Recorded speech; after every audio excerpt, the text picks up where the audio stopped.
Welcome back to Deep Thoughts, ladies and gentlemen. It's a nice kind of brisk evening here. It's about 2:50 in the morning. Gotta be kind of quiet, I guess. I don't know. I'm not that loud. You ever been in a situation where someone tells you that this is the way it works? This is the way we do it. This is the way that works. There's no other way to do it. Whether it be at home, usually in the workplace, this kind of thing happens. This is the way it's done. This is the way it works. There's no other way. But you're younger and you're looking around going, is it? Is this the only way? Seems like it's your way, dude. Seems like the way that everyone's been doing it for a long time and you can't think out of the box, and so you're trying to force your crap on me. And then you innovate a little bit, or you wait for the old man to die, the old man to quit, the old man to fail. Or you change companies, you make your own company. When you research a new company, you look for the people in that company to not think like the other guy, to be dynamic. Why mention that? Because that's the way society is being run. I have to say, when I was a little kid, all the way up to probably, the 21st century, which is 30 some odd years, I don't remember the television telling me how to live. There was a little bit of political correctness in the 90s for sure. But it was like pretty elective. You weren't going to get canceled if you didn't do it. No one's going to attack you. There was no means for anyone to attack you.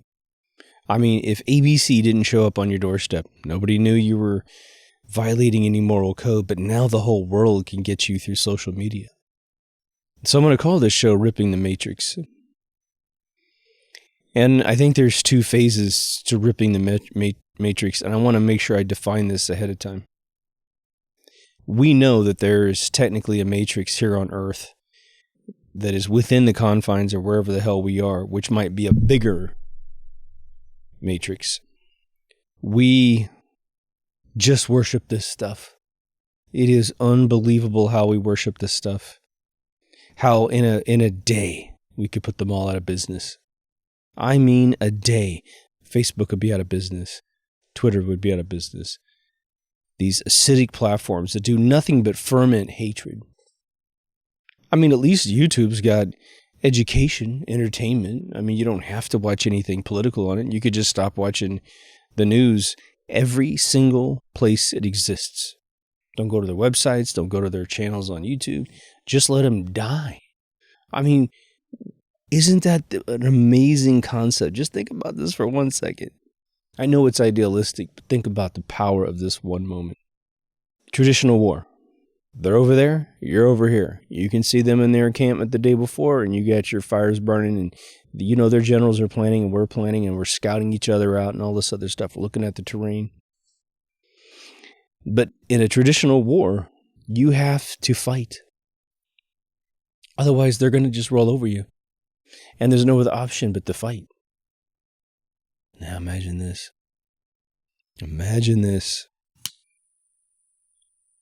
In our situation right now, which we feel perilous, we feel hopeless, we can't beat this system, we can't take down these guys. In this system right now, in 2021, all we have to do is walk away from the battle and declare a decree. We will never acknowledge that you exist ever again. If you walk among us, we are going to act like you do not exist.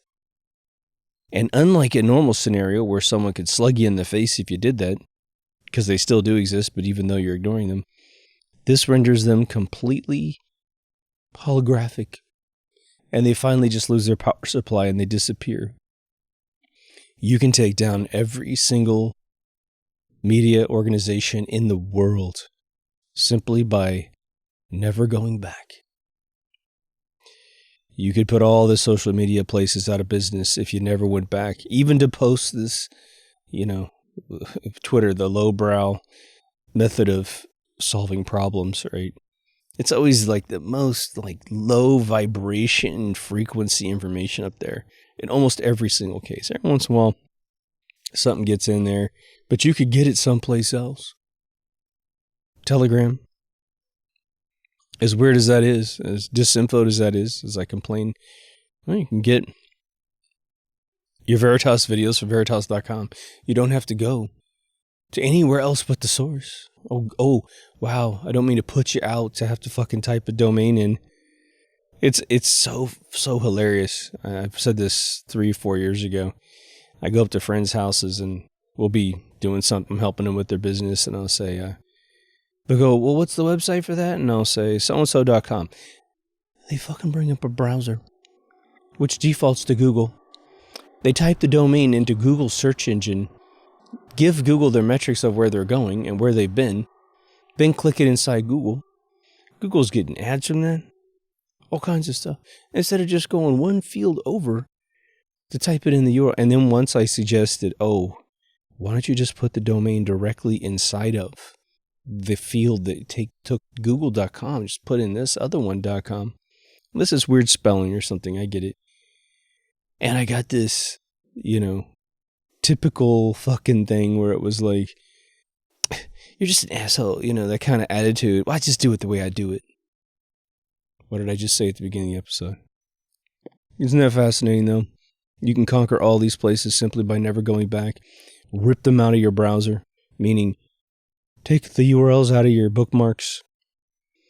If you got to find out what's going on with life. What's really funny is if you have to go somewhere online to find out what's going on in the world, then it's probably none of your goddamn business anyway. As much as you have been trained to think that what's going on in New York City is super duper important in Los Angeles. Trust me. If anything like September 11th happened and we had done this, we didn't have the internet, it was still going to be 50 years out.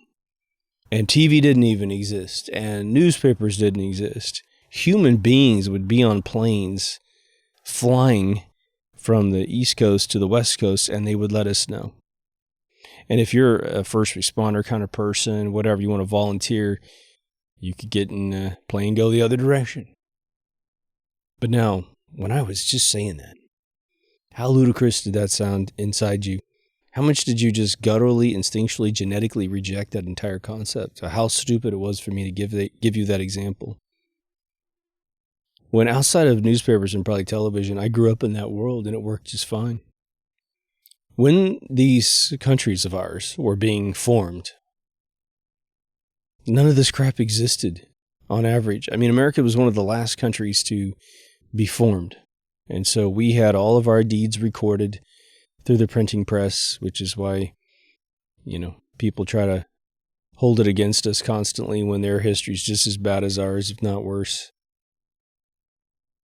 Trying to make you responsible for your ancestors or for whoever took the land. It's almost like if somebody, went to an island and there's a beautiful culture, there's some Polynesian culture, just wonderful people, and some bully went to the island and killed everybody. And then that guy dies and he leaves, and then you find the island next. If the third group of people visit your island and go, wow, this is really pretty. This is amazing. I'm so jealous you have a nice island. They'll start rooting around in your past until the point they can hold it against you to get you to be guilt-tripped to leave so they can take it from you. It's the whole game, man. Think about, you're trying to immigrate to America because it's such a horrible place. Everybody wants to be here, right? Our horrible freedoms, our horrible Second Amendment, First Amendment. Everyone wants to be here from third world countries, but we're the worst place on planet Earth according to the European Union, right? But what if we told them at the border, you can't come in here because this ground was taken from the Native Americans and it was a slaughter and it was horrible and they still are being stuck in reservations. And, even though we care about the world and you're supposed to get a drink and all this other crap and there's all this, fake, privilege everywhere. If you step across this border, then you're part of the privilege problem. You're part of, the heritage problem of this whole thing. When those same people running their claptraps won't help any Native Americans get free education, great health care, rehabilitate anyone that's turned to drugs because of the destruction of their people, and just looking around this place going, we don't even believe in home or land ownership. Like, nobody owns the land. Land is Mother Earth, and you're borrowing it for a finite amount of time till you croak. Sounds like a kind of a beautiful philosophy, to be honest. But the Matrix is so embedded in us. What's interesting about this whole thing with the movie Matrix from 1999, excluding the sequels,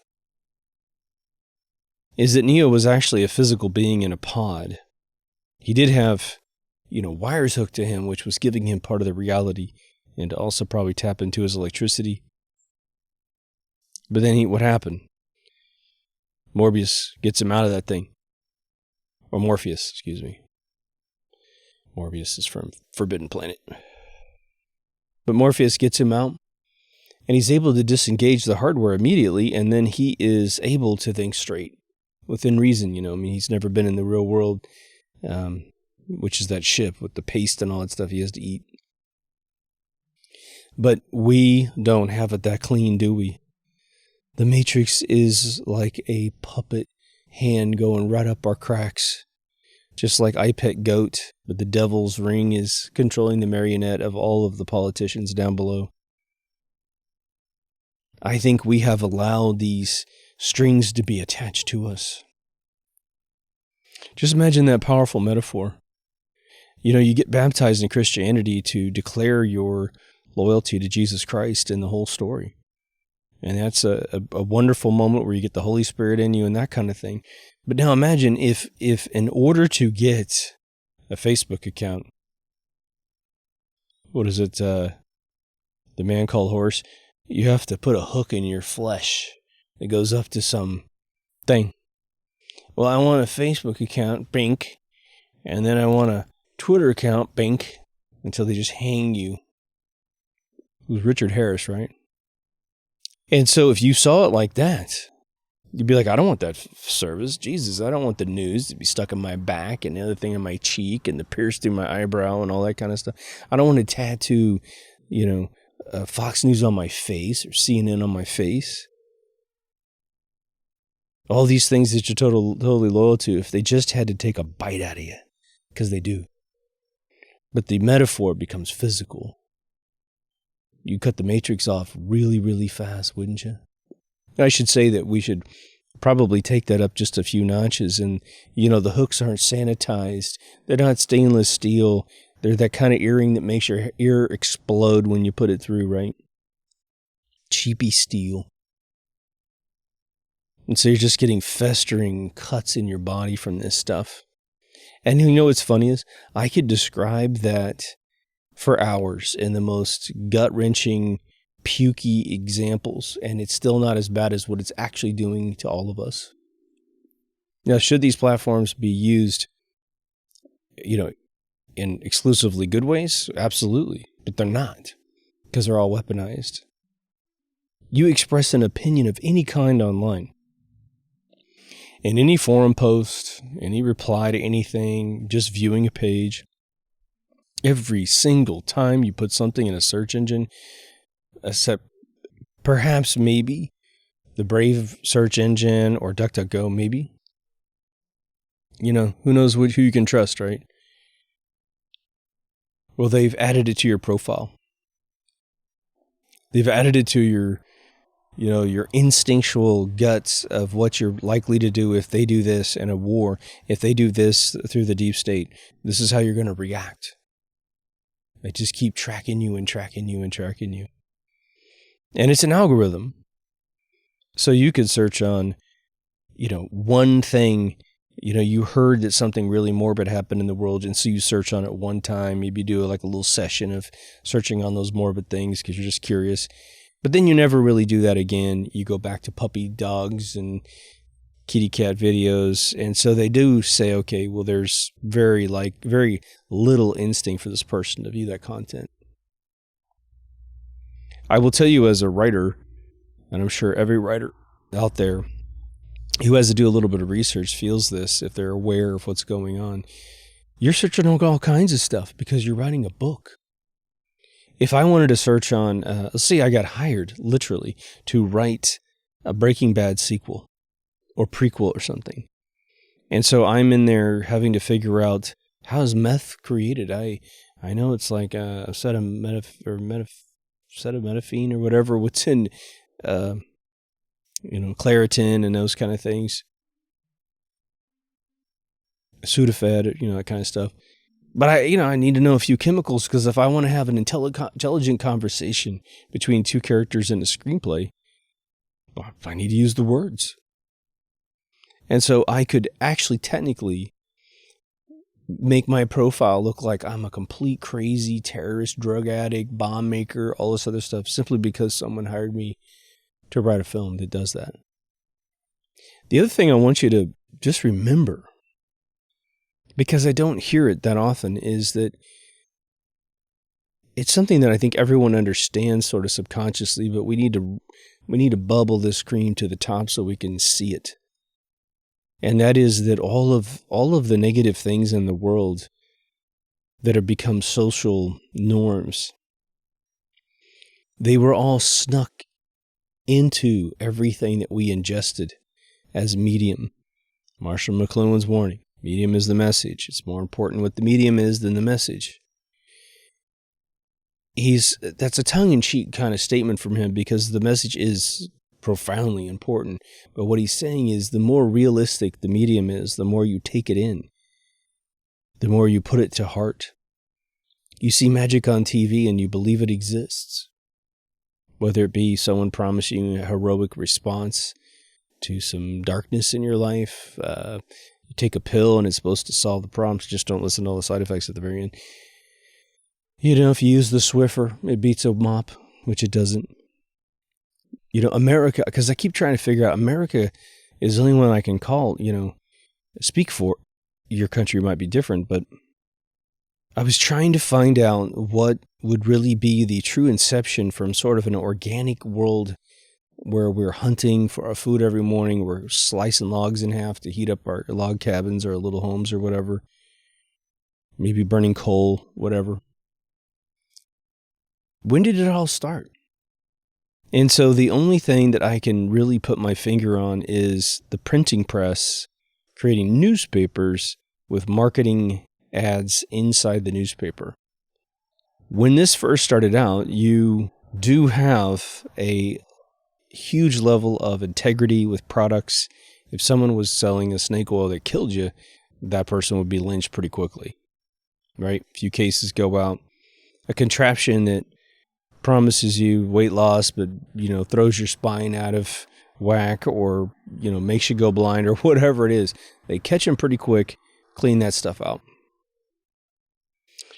Then the companies and the opportunists figured out, okay, just like the FDA, if it doesn't kill you in 20 years, well, then we'll legalize it. But if it kills you in the 21st year, we don't care. No one in the approval board will be in office in 21 years anyway, so whatever. Even if it's your first day and you participate in approval, you're long gone. You can retire anytime you want anyway. Take the parachute, trust me. So newspapers. Newspapers were a way of making the snake oil salesman that might show up to your little cow town and sell you something that doesn't work.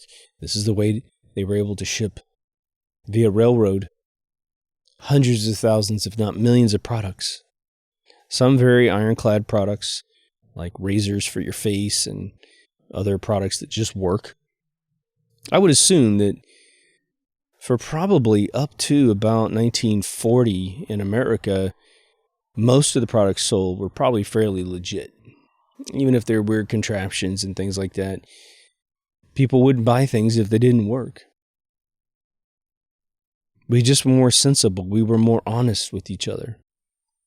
And so I was trying to think of, what would be one of the first products peddled in the United States, being my only form of reference, that would be dramatically bad for you, but sold to you as a good thing. Yes, there was cocaine and coke. And I have friends of mine. It's really funny. I lived my entire life, 48 plus years, and never heard of, anyone actually interacting with that Coca-Cola. And I got two friends of mine who were friends of each other. That's how I met them. because of just life, I hang out with each one of them separately, but they don't get a chance to hang out with each other that much. Both their grandmothers were addicted to Coca-Cola with cocaine in it. Little tiny bottles, of course, not the big bottles we have today. But they felt that had shortened their lives. The grandmothers had actually told their kids, hey, I think, this is something that nailed me. Very interesting. But of course, I think all of you have already guessed the product that I'm talking about. By the way, before I go into that product, this cigar is phenomenal. A buddy of mine gave this to me. The cigarettes. Now, cigarettes weren't new by the 1940s in America, but something had changed drastically. Your cigarettes of the 1800s were very much like this cigar, fermented tobacco, no chemicals added. You put a little zigzag around it, roll it yourself. You can make a fat cigarette or a little cigarette. And just mellowed you out. That's about it.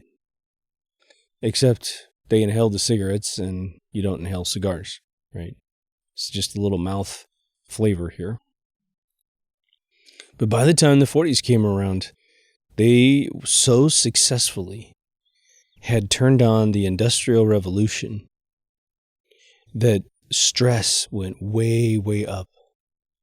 The economic revolutions where you had skyscrapers full of accountants and bankers and that kind of stuff. Well, the stress went up, just like in the Twilight Zone. Push, push, push, And so you needed a little bit of relaxation during the day. A tiny little 15-minute break where you could do some tobacco and it would slow down your frequency. Take the edge off, as it were. But they started selling hundreds of millions of these things. Problem is, they can't afford to cut tobacco up and sell it for an affordable price back then. You couldn't grow enough. And so they took the tobacco and they made it into this gross syrup. Added all these chemicals for keeping it on the shelf forever, creating more addiction. And, I think by 1980, you got one cigarette that can have up to 1,500 additional chemicals added to it. 1,500? Okay. And this stuff is peddled. And society bought it. They bought it both conceptually and they bought it physically. And now we gave the darkest elements of this world an in. We showed them that we would consume a product that was going to create low birth weights, health issues, all kinds of cancers, emphysema, blow out your lungs, cancer all over your body. And so, what else was out there? Alcohol. The more that we became a society, alcohol became a big deal. You ever think, about the old stories you hear about America being settled and, saloons were always a part of any Western you ever saw on television? Well, what's interesting about the saloon thing, and there's cigarettes, being rolled by hand and burned in those saloons back in the 1800s. But what was the medicine of alcohol in a time when you had to go hunt and cut wood and all that shit, right? It was therapeutic to your stress. They had no idea what the liver does with alcohol, that it metabolizes it twice, it blows you out, and eventually your liver just says goodbye. You die of consumption, right? Which is, I guess, technically the old reference for tuberculosis as well. People drank themselves to death, drank themselves silly, committed crimes on that stuff. There was prohibition for a little while. Then it comes back. But by, when was it? I watch old commercials as kind of a fun little thing. YouTube's got great compilations. And if you really want to see what I'm talking about in terms of the Matrix just growing over humanity, just like it does in the Star Trek episodes where, if they find a Borg planet, it's like the planet has been absolutely encased in metal. You will see ads go from very innocent, squib toothpaste and quinine and da-da-da, really just stuff that's good for you, all the way up to crap. Eat Twinkies. It's awesome, right? Smoke this cigarette. More doctors smoke this cigarette than that cigarette. You don't want a big baby to rip your vagina apart? Then smoke cigarettes and make it really tiny. Give it learning disabilities. This will be awesome. Alcohol did the same thing. Create all kinds of learning disabilities in kids. Created preemies. Premature kids, by the way, it's there's a couple things. So if you're a premature kid, let me just throw some defense out to you. For all of these policies that we pass in various countries to abort children, I've got friends of mine that are 6.5, 7 months, who are legendary human beings on this planet, who did things that if we didn't have them on this planet, we would just have a shittier planet, let me just tell you. So those are fully alive beings, okay? When they pop out early, they're still living beings. They don't have to go the full 9 months to be a full living being, right? And just from going inside to outside, they're suddenly alive. They weren't alive inside. Come on now. Let's at least be honest about that part of it. You can decide there's some right to kill it, but you're killing. You're not just like, this is a nothing, But the one thing that we don't talk about, is a little digression, is that I noticed that my friends who were early, even by a month, have more sensitive skin. Because their skin, I guess, in that last month of development would have maybe finished a more thick epidermis. And it's just interesting. I was almost 10 months. So I'm like made of leather, right? So anyway, all this crazy stuff sold to us. It gets worse and worse and worse. I think sugar became a gigantic thing. It turned into these oses that are grosses, right? So glucose, corn syrup, all this kind of stuff, super concentrated sugar that we're not supposed to have. And then we got a bunch of tooth problems. And then, of course, they sell us this fluoride, which rots your brain, rots your teeth, rots your bones. Super bad, but we're like, yeah, I did it too, man. I did it till I was 35, man. It makes you dumb.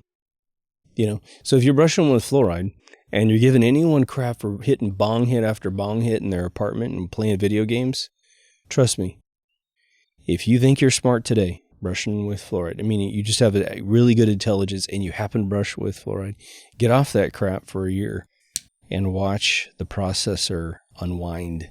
You will be so blown away by your true power. So what's interesting is, if you go up to the 90s, at least in America, okay, the things that you were sold were legal things that were bad for you. Aspartame, all kinds of sugar, saccharin, sugar substitutes, all categorically horrible, right? Stevia seems to be doing okay, but you got to have, I guess, good blood pressure on average to ingest quite a bit of it, I guess. But what started happening, it really started happening in the 60s, but it was very experimental in the 60s, and then it became much more popular in the 70s, but still kind of fringy. And then in the 80s, starts taking off like crazy, and that's drug use. A thing that's actually illegal, massively illegal to have a joint in the 70s, anywhere in the 50 states of America, even though cops, I think, looked the other way in some states. But the hippies were doing plenty of weed, LSD, Quaaludes, cocaine. Heroin still, I think, was a little bit out. Heroin's been around forever, though, right? Opium dens of China and stuff, where the British forced it on the Chinese. When the Chinese tried to get out of the opium sales, Britain lines up their entire navy and blasts them with cannons until the government gave up and said, okay, we'll buy your opium. And it was under a condition not just to buy it, but to give it to their people and open up these opium dens.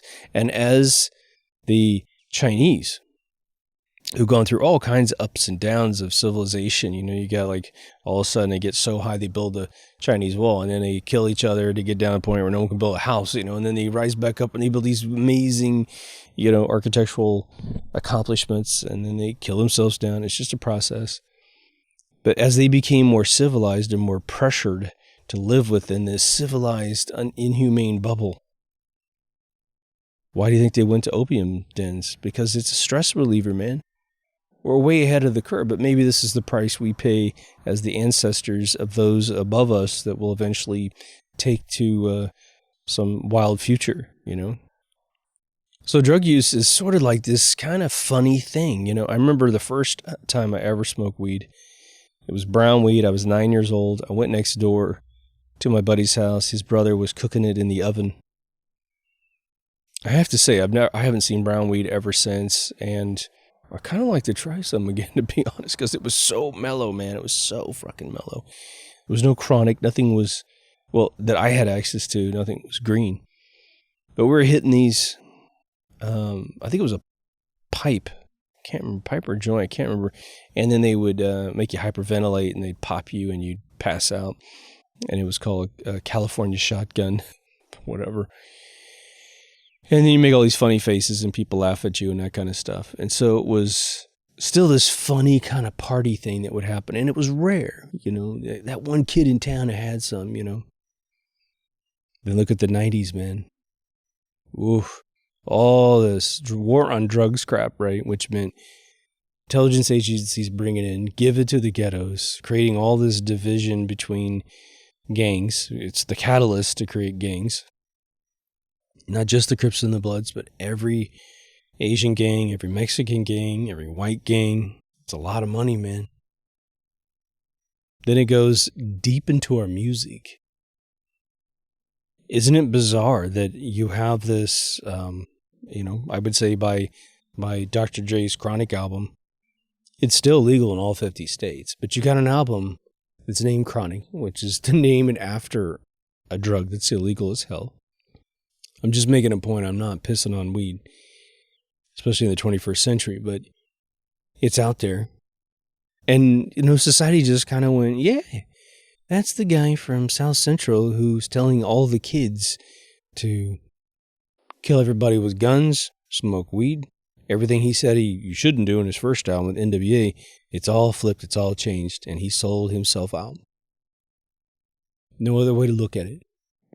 And what's really strange, if you just take it from a hip-hop standpoint, and it's not just a hip-hop problem, of course, but you got all the dudes in the 80s saying, get off this stuff because it destroyed the ghettos. It made the ghettos of New York, all these drugs, all the negative, matrix stuff that grew over the ghettos.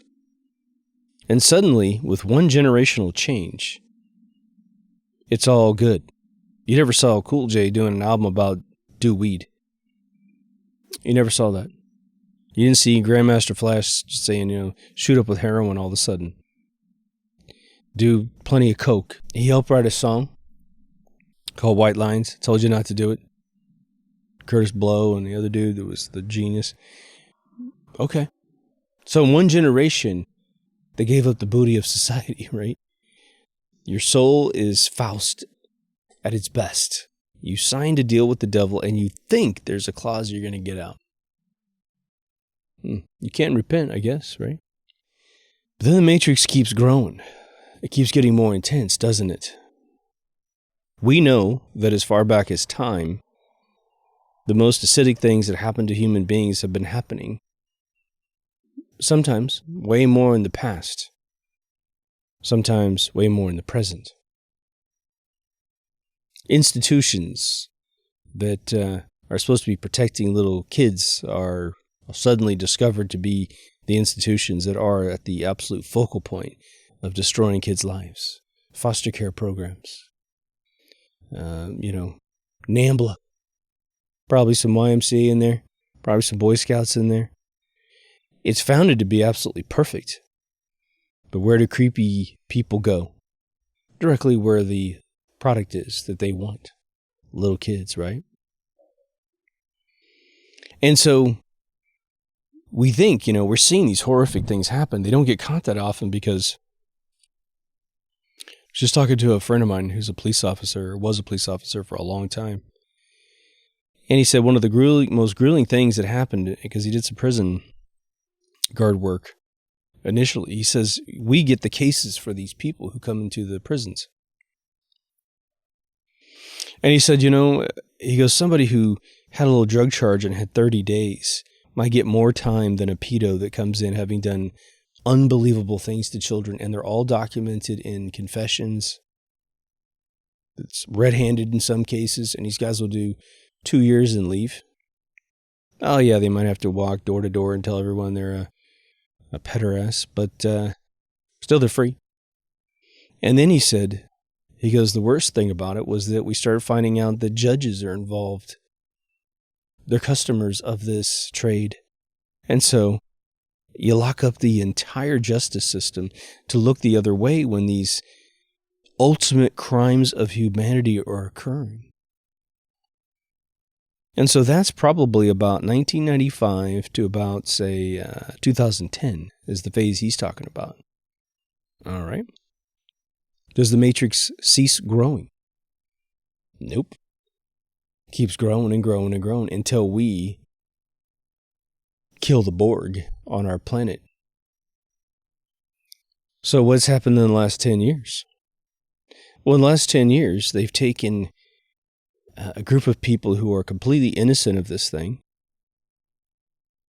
and they victimized them so that if a person who doesn't want to do this, who wants to protect children, wants to find the cause, okay, the people who are doing it and the people that run the big eyeball in the sky, right, the big projector that tells us what reality is, literally the heart and mind of the Matrix itself, which is the media, the thing that we can't stop going to, right? It tells us that if you're in either the LGBT realm, that those are the people. They're categorically 100% the people who are doing this to kids. Now, they're everywhere, okay? They're in all groups. But the people that are doing it the most are trying to get you to divide on these people. And of course, there's people in those organizations going, hey man, I'm a conservative. I just happen to have a different orientation than you do. I voted for the same people you vote for. Believe it or not, right? Just because I like the same sex, you think I got to be liberal or something? So not the case, man. So not the case. But the people you keep seeing getting busted on the internet in this last 10 years, especially the last 5 years, well, they don't look weird, do they? There's no story about them being deeply involved in the Rainbow Mafia or anything. They're just people who work for Disneyland, people who work for movie studios, people who are high up in banking, people who are just normal people in your backyard that take care of Boy Scouts. It's a youth minister at the church. It's the preacher. It's the judge. It's the cop. It's the chief of police. Oh, and there's a bunch of women that are in this too, either having the kids to put them directly in the system or they're assisting in this whole thing. Everyone's guilty of all walks of life. In terms of a demographic, it's all demographics, right? But what's been the big transformation of the Matrix in the last 10 years? You got TED Talks where someone's trying to tell you to make this normal. It's all okay. You got big tech running all kinds of campaigns trying to get you to soften your take on this. They corrupt the LGBT group by saying, not them personally, but accusing them of these other, 72 genders? Or is it 72 genders in the EU? So 70 genders, okay, that aren't male and female. When LGBT is all male, female. The whole thing. And so you see nutbags and, just people who are fucking Ninja Turtles and they're just not right in the head. They're not really hurting anybody, so no big deal. But they put up that smoke screen, so you think they want you to believe that all those other people are the ones. If you could accept 70 genders over the 2 biological ones that are the only 2 that exist on planet Earth, well, guess what you're going to be able to do? You're going to be able to accept every single view of the Matrix itself. So how do we rip out of this thing, man? I guarantee you, as funny as this statement might sound, there's at least probably if 1,000 people watch this video, there'll be 10 of you that believe this, I guess similarly to myself, which is this. You have done a deep spiritual dive. You've done a deep scientific dive on where we are in the universe. You've studied multiple religions. You've studied classical endorsed science, and then you study the masters who disagree, who invented everything that we made, right? And you have come to a point where you believe maybe we're just in a matrix. There was ancient philosophers that said that the reality is just something that we've mutually dreamed into existence. Man, there's a big part of me that believes that that's true. But we're all stuck in the same nightmare. And as long as they can adjust your perception of reality, they get to adjust your nightmare to make it darker and darker and darker. And because you won't let go of the matrix, you won't put big tech out of business. They win every day. But once you believe that you might actually be a part of a matrix, what is very interesting is life becomes more of an experience like a video game. Whether it goes good or bad, it doesn't really matter. Because you're like, well, we're not really where we think we are. This isn't really reality. And there is something beyond this reality. There was a place we were before and a place we're going to go after. So none of this really matters.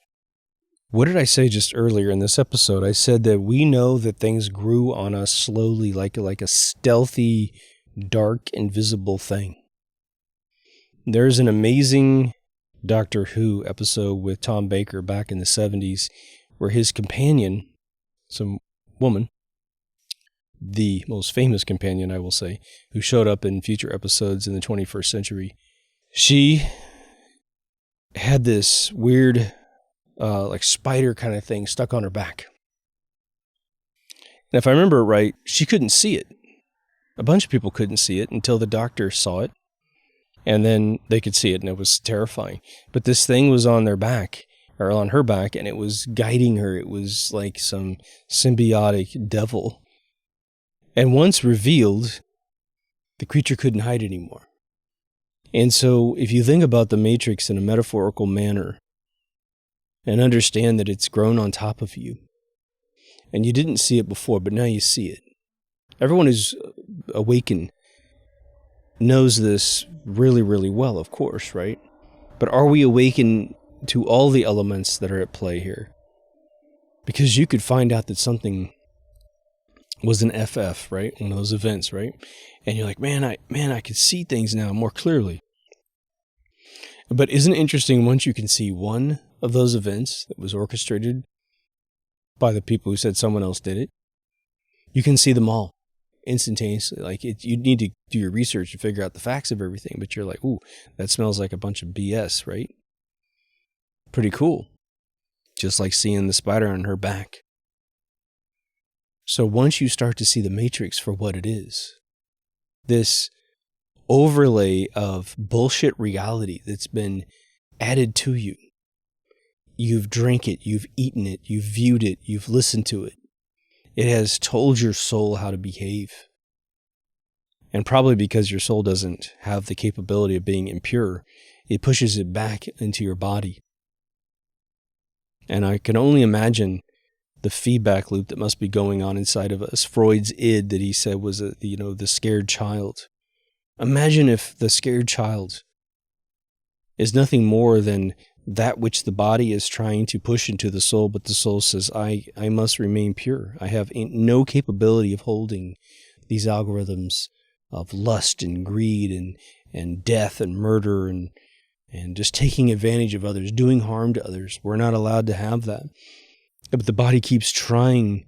The body almost doesn't want the hot potato as well, so it keeps throwing it at the soul and it keeps going back and forth to the point you create that id inside you that is nothing more than a screaming child going, get me out of here. Get me out of this world. What's the cure? Stop taking it in. Then your body stops trying to throw it at your soul.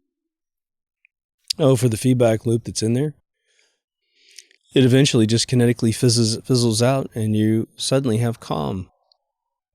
Haven't you ever gone on a vacation out of the big city and you go visit an uncle that's got a ranch somewhere and there's no Wi-Fi, your cell phone doesn't work at all? And as much as that's sort of like a heroin addict kind of rubbing their arm looking for the next hit, for the first couple minutes, you sleep like a baby. When I go to my uncle's ranch, man, I sleep like a baby, man. And you feel detoxed the next day. Because one, you had undisturbed sleep. But two, you're on the land now. And your true nature, as the Native Americans could describe in as many details as you could conceive of, is now returned to you. You're one with the universe again. Your soul's not trying to fight anything off because it's not being offered. Your body's not being offered anything else.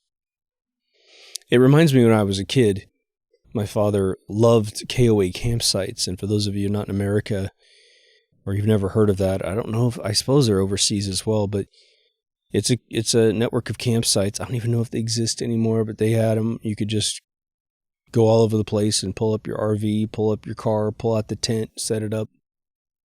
Usually had little bungalows too if you want to. But we only got the bungalow one time because they had no room for tents. That was the best thing ever happened to me. And it was an endearing evening with my father as he read me The Hitchhiker's Guide to the Galaxy.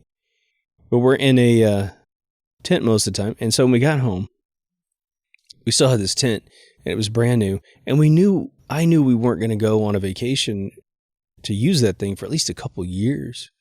And tents tend to, kind of fall apart over time, the crappy ones. And so I said, hey, Dad, can I hook this tent up in the backyard? He said, sure. So I set it up in the backyard.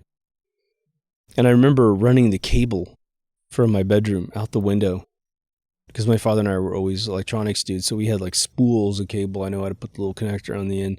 So I'm probably like 14, 15 years old. And we set up cushions and stuff in this thing. It was like a little yome. And we had TV and we had all this other stuff. And when we thought we were just killing it, because we broke the paradigm of what camping was supposed to be about, not realizing that I dragged the Matrix directly into the tent. That made me feel like I had some privilege over other tent people, right?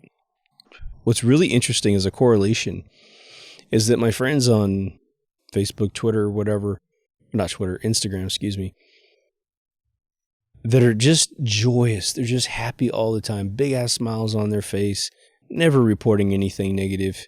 And even if they do, it's still endearing how they do it.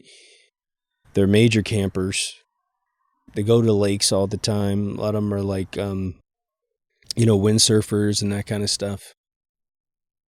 Your surfer dudes here in surfer communities, they're the most laid back dudes on planet Earth. They got solutions for everything. And I have to say, man, when you get on a surfboard in the ocean, there are few things that are more calming than that experience. It's a weird thing, man. Isn't it weird to have an addiction that will be very difficult to kick?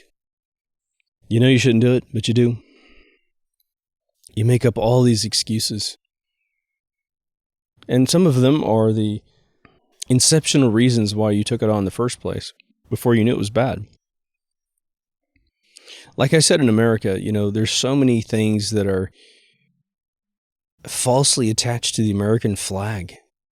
And tell me if this happens in other countries. I don't know if this happens in other countries, but when freedom became this big deal in America, obviously from the founding fathers up, kids growing up inside this envelope of being told that freedom is not free and that freedom is the most sacred thing on planet Earth. The only way that an American really starts to understand the significance of that statement is to see third world countries not having any freedom. Hearing that people don't have gun rights, that's just weird.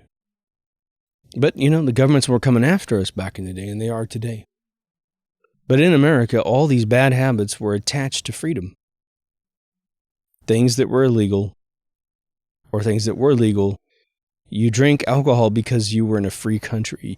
You smoke cigarettes because you're in a free country. You watch pornographic material. That was one of the things that I know that it was one of these things like, we get to do this in America, so we're going to do it. Isn't it kind of hee hoo hoo? And it was really rare. And, you had to have an uncle that had a couple tapes or, some weird music store that in the back they had a few in a little rack, maybe like 12 or something. And you felt so special when you were a little kid watching that crap. I mean, like a teenager or something. And then it grew up, and then it was like the internet now provides infinite material. Infinite material. Anything you can conceive, there's 1,000 videos of that thing. And so since man is an explorer by nature, exploring what other people are doing to each other is almost like a Magellan exercise. Getting into things you're not supposed to get into. I mean, that is the weirdest fascination man has. You're not supposed to do this. Oh, well, let's do it then. Okay. Yeah, I'm 15. This is going to be great. And the matrix starts growing in you really early.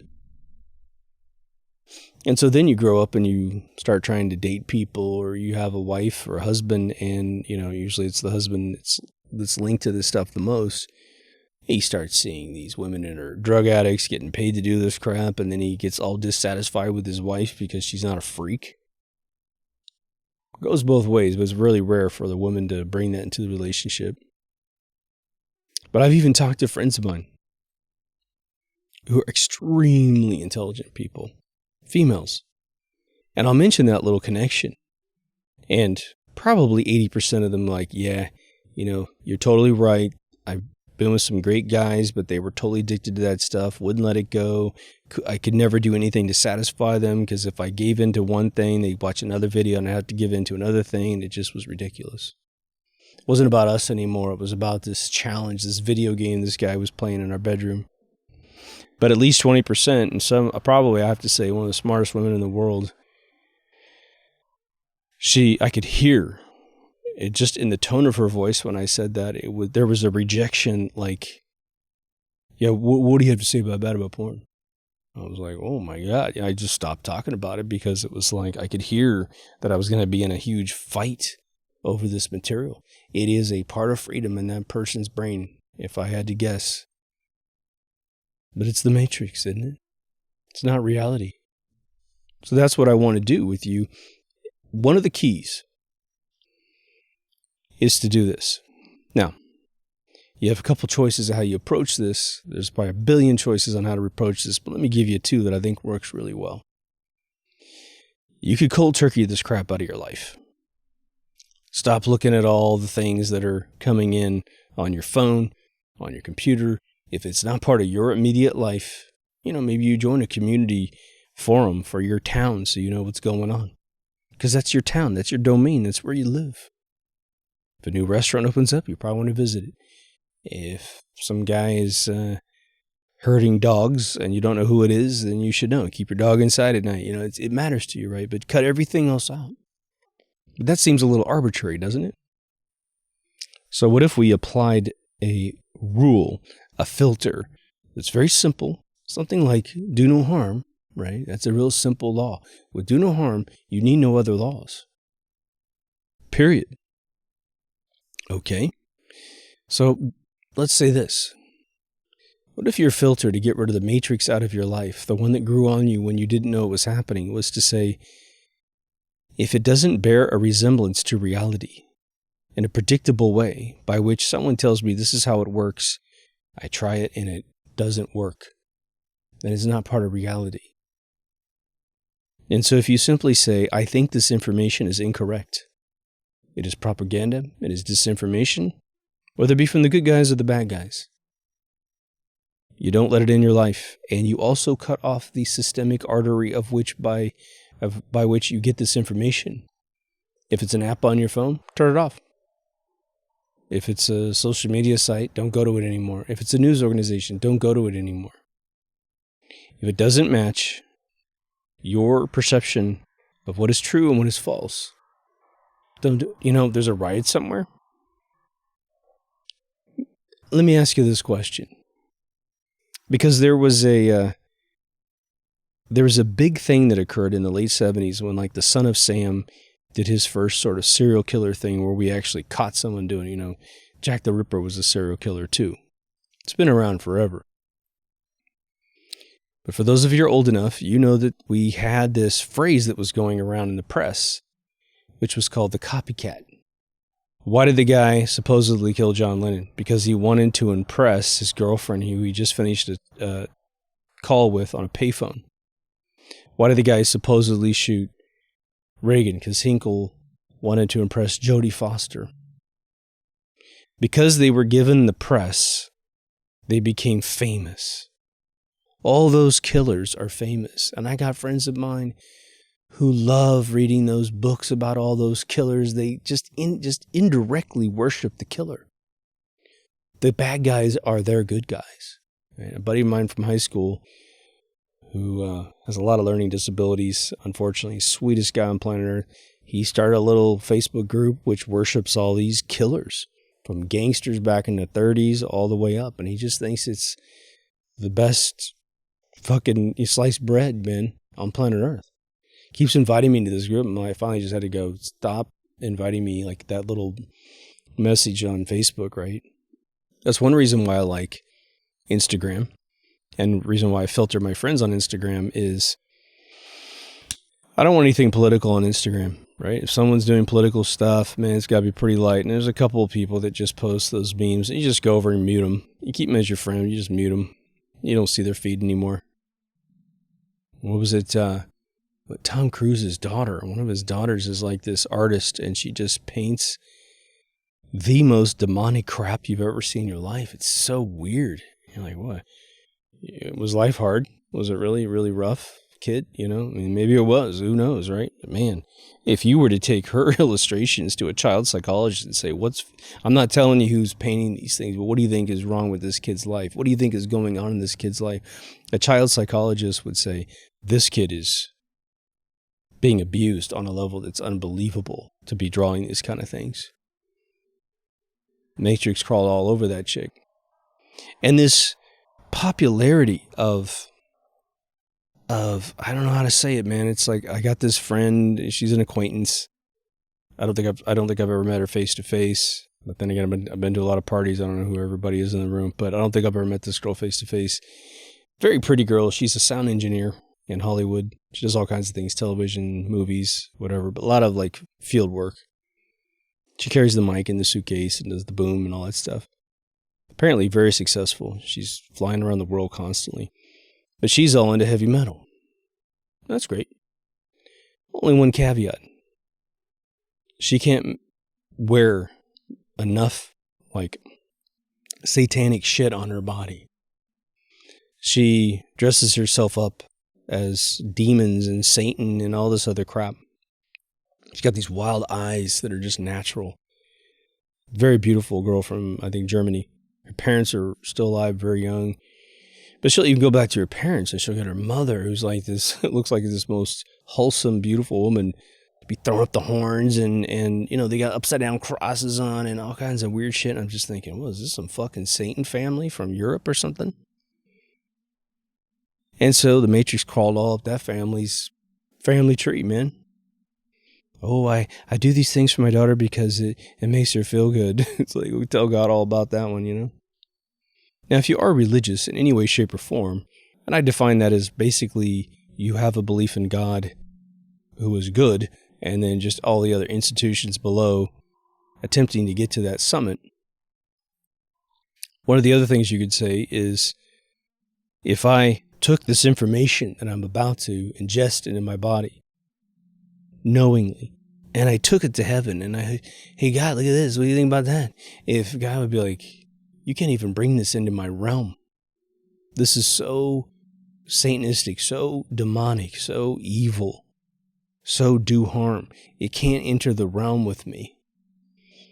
Then that might be a good little thing you don't put in your mind, right? And if you're an atheist, just think about it as your neural net programming. You are what you eat. In the complete three-dimensional, four-dimensional metaphor of that statement. And I'll give you another little mechanism you can use if you've never done this before, because, man, this is so powerful, and I wonder if this was something man did in the past. Probably didn't have to do it in the past because we had smaller communities where people would do it for you. But if you're like me, you live in a community, and even if it's considered kind of a small populated community, you still spend a fair amount of time solo, right? Even if you have a family, you can still find those little knick-knack times where you're doing something maybe you're not supposed to be doing or whatever, or it's not necessarily good for you, that kind of thing. But I think we used to have people walk up to us if they caught us doing something stupid, and they go, what are you doing? What? What are you doing? this is horrible what you're doing. Oh, is it? Oh, God, why is it horrible? And they explain it to you, right? And you'd be like, oh, yeah. Oh, my God. I'm sorry. What do I lost my mind? Thank you for telling me. And boom, it goes away. Probably pretty rare. Okay. So if you've got a little addiction, and I hear friends of mine that got out of drugs and alcohol, they did this a lot.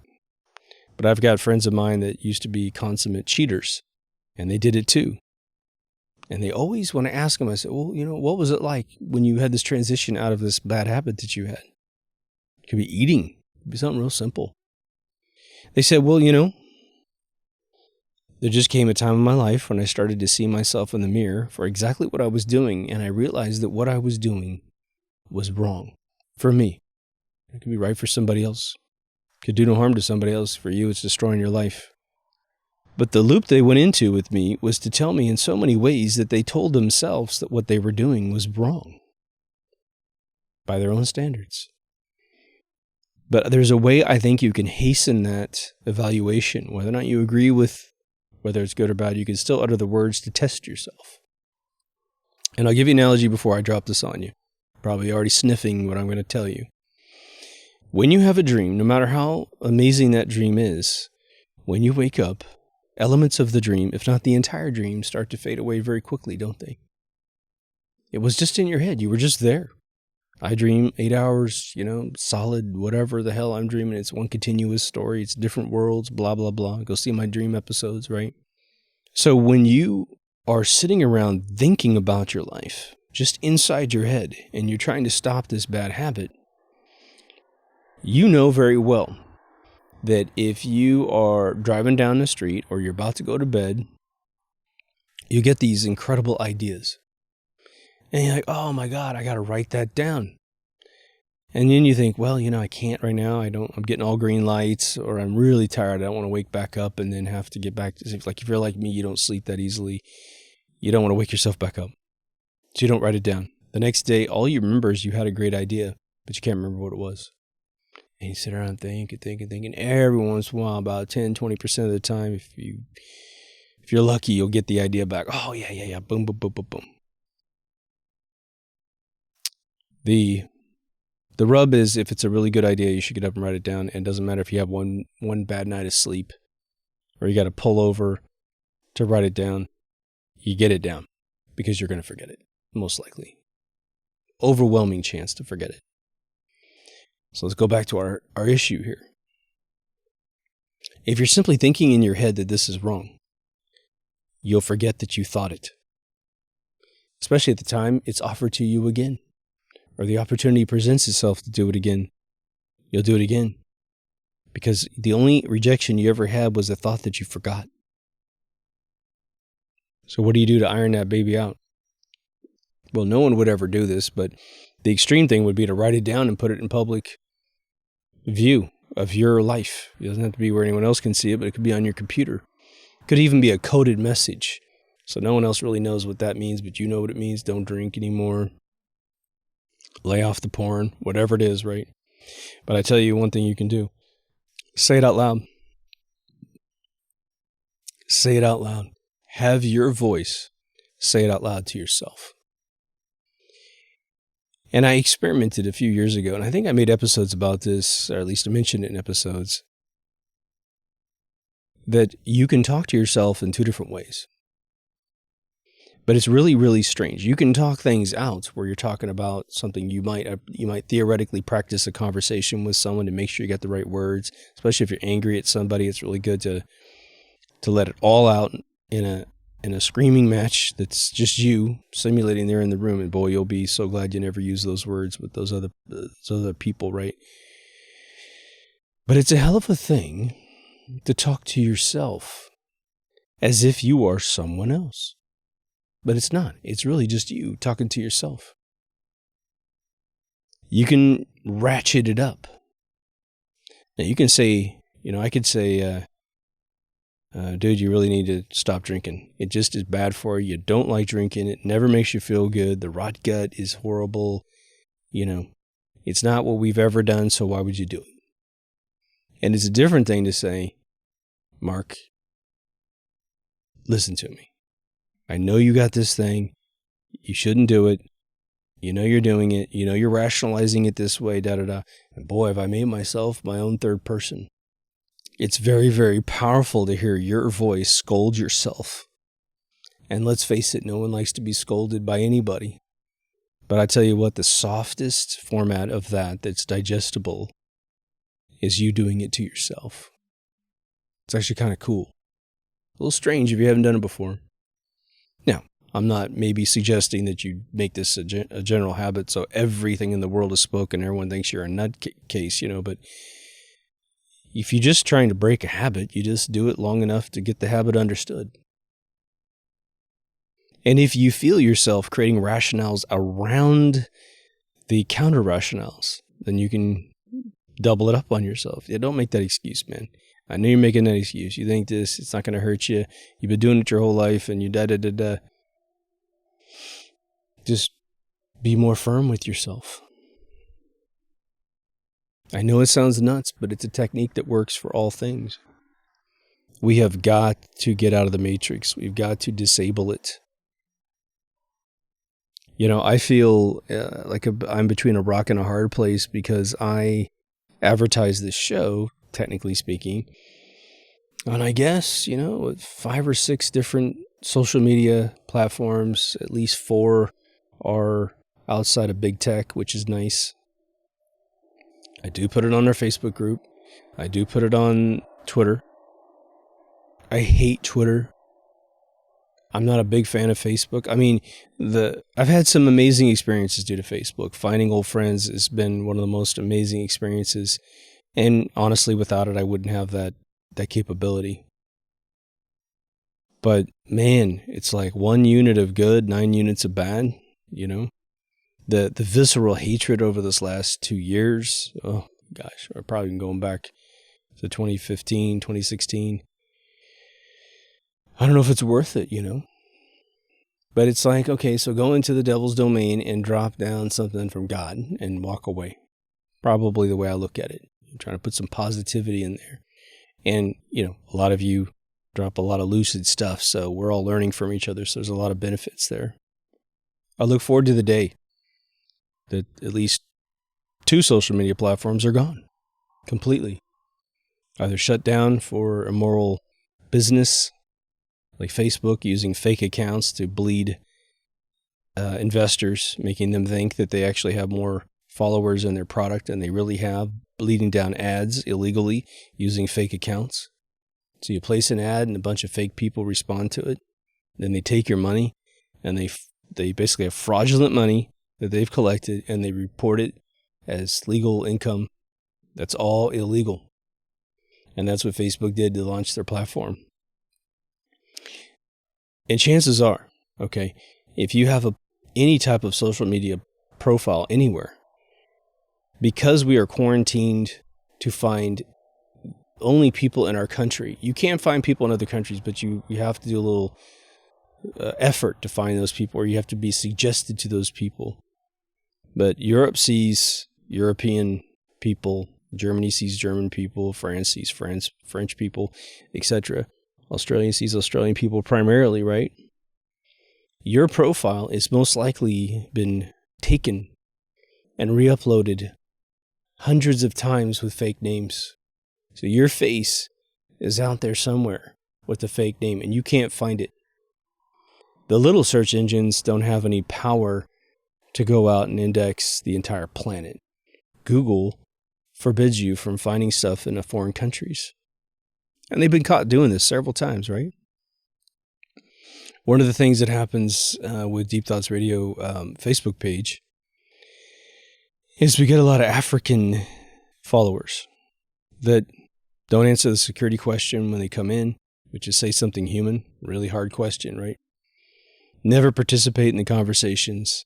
Their profiles are all a bunch of reposted crap from other people's feeds, right? No original text in their comments. Their accounts are like a day old, a week old, a month old, because they're fake. And not only does Facebook do it, but intelligence agencies do it to infiltrate. So they create a bunch of fake accounts, then they subscribe to all of the groups that are locked so they can get the data from inside locked groups and put it in a database. And Zuckerberg will just sell it to you for nothing, right? I thought we could start calling him Cuckerberg. That'd be pretty funny. At least Instagram is your life, right? As you go to the beach, eat a good meal, buy a new stereo, whatever it is. People take pictures, all kinds of fun stuff, and just put it up there. A cute little dog or something.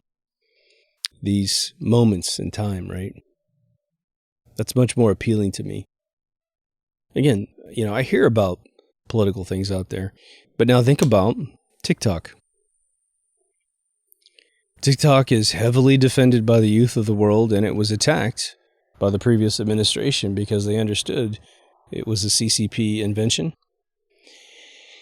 And it is trying to promote things that the CCP says are illegal in their country now. Remember, in the last month, in September, late August 2021, the CCP sent out, decrees to all the television shows, television channels, all the media, entertainment channels, and saying you're not to air anything where a male is acting feminine, where a male is dressed feminine, because they're trying to lock down the two genders. They don't want to be infiltrated like America was. But they founded TikTok to make sure that that is the primary thing that gets promoted. It's kind of turned into a political platform right now, but it is absolutely next-gen matrix big tech coming into your house. And yes, if that one goes down, another one will pop up. Isn't it funny that Vine was really the inventor of what TikTok turned into? Because TikTok was also Musical.ly beforehand, and TikTok bought Musical.ly. But little tiny 15-second, 5-second videos. It's now much longer, giving you a comedic audio reel that you can enact a video on top of. Some of them are really clever and brilliant, but the kids don't see it, and the kids are defending it, just like their parents defended probably drugs and porn. They're now defending sort of the ambiguity of who they are as a human being. Political agendas are all over those channels now. But they had to kill Vine to make sure that the deep state version of this idea is the only one that succeeds. That's why MySpace went away. Was it bought by, wasn't it Rupert or something bought it? I think Rupert Murdoch bought it.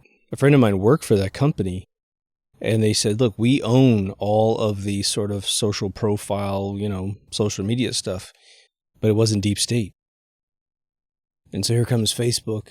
So Rupert buys the other one and kills it. No more development allowed, right? They owned it, right? Before that, it was, what was the other one that Penthouse bought?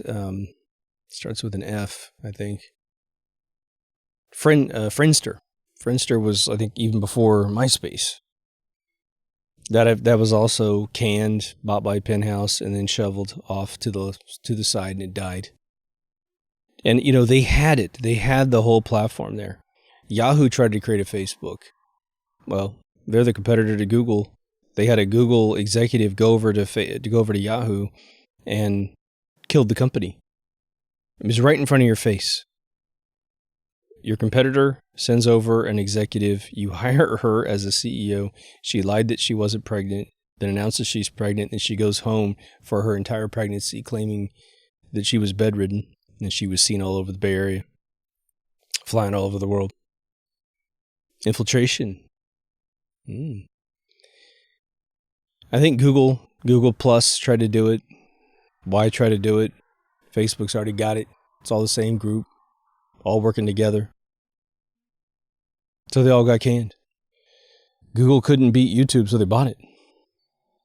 So obviously, the double-edged sword of all of these things I'm talking about is that, other than drugs and probably porn, is that typically with these big tech companies, there's a lot of positive things right along with the negative stuff. It may even be 51% positive.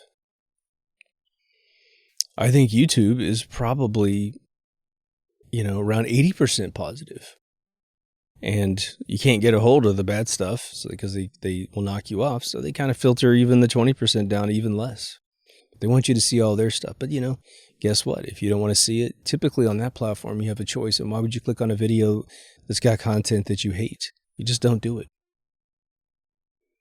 But with these other platforms, like Twitter, it's just all hate.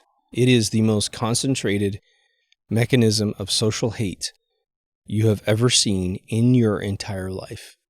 And it is so many orders of magnitude over anything you could possibly put up against it. Like Facebook is just I think below 10% of the hatred that Twitter has. Twitter is nothing but hate all the way down. It looks weird to see an ad on Twitter trying to sell you something positive, doesn't it? You're like, hate, hate, hate, hate, hate, and then come to Disneyland. Hate, hate, hate, hate, hate, hate, buy this belt buckle. Hate, hate, hate, here's a survival, flashlight. Doesn't it feel weird? And what's so funny about that, to me, is that, Rod Serling, who created Twilight Zone, he said, look, the advertisers are trying to change my scripts. When he wrote, like in the early 50s, before Twilight Zone, they were changing historical scripts. Mississippi Burning, they couldn't be the real boys that were in the car. They had to change all the races so it wouldn't offend everybody. And now those same ad agencies will advertise right next to the most acidic stuff on planet Earth, and they have no concerns whatsoever. But then you're told if you make a particular type of video on YouTube, you can't have advertising revenue because you're pissing off the advertisers. Oh, okay. Right? So I say something they don't like and they won't run an ad. Give me a break. Twitter's doing it all day long. That doesn't hold up in a court of law. And, just let's give a ludicrous example here, but it's true. HBO does not have advertising. That's the point of HBO. What is it? Walking Dead. Wasn't that like an HBO type franchise, right? I forgot. It was AMC or something like that. But those are channels that don't have advertising. But you're telling me at the peak of some of these shows, you would go and say, okay, tonight is the show where our main character is going to kill the other main character. It's going to be watched by 10 million people. You want some advertising space in that? And you mean to tell me the advertiser's going to say no? Give me a break. But just before I leave, I want you to understand too that just like something that were like a fungus growing on the outside of your body, destroying your epidermis, it's just like the thing. It was the movie Creepshow. Stephen King's short stories, right, turned into little animated things. He was actually in the first movie. I think he was in the second movie too as a truck driver. But in the first movie, he played a dopey guy that found a meteorite in his backyard. And he just kept fantasizing about how much money he was going to make up at the college, make $1 million off that thing, right? He played this brilliant character. He's kind of a loony today, but that fungus that was in the meteorite that starts growing on everything, it got on his fingertips and he'd suck on his fingers, and then it grew on his mouth, and at the very end of this little skit, his whole body had been infiltrated by this alien fungus to the point he blew his brains out. I want you to think about that as a metaphor for the Matrix. The Matrix is initially trying to get you to see things you don't want to see. Then it's trying to convince you of things that you wouldn't normally be convinced of. And now it's gaslighting your brain to the point where you don't know what's true and what's not. You're liable to believe two contradictory statements going into your brain. This coof that's going around, right? Well, you'll believe it's real at first, like we all did, because you don't have any data. And then you start sniffing the bullshit. You're supposed to take a drink to be immune from it. But I've got friends of mine, just got a call tonight. There's a big, in my hometown in September is when all the class reunions happen. And a friend called me and said, I'm going back for my class reunion, and I usually fly to Kansas City, and my mutual friend from school drives me down. We're in the same class, and we go to the reunion together. And now her friend just told her, no, I'm not going. And she's like, why? Well, because of Koof. And she said, but didn't you get the drink? Yeah. So what are you worried about? Well, I could catch it. It's contradictory. Her brain has been gaslit to believe two different things. You took a drink so you wouldn't catch it, but now you think you're going to catch it. Whoa.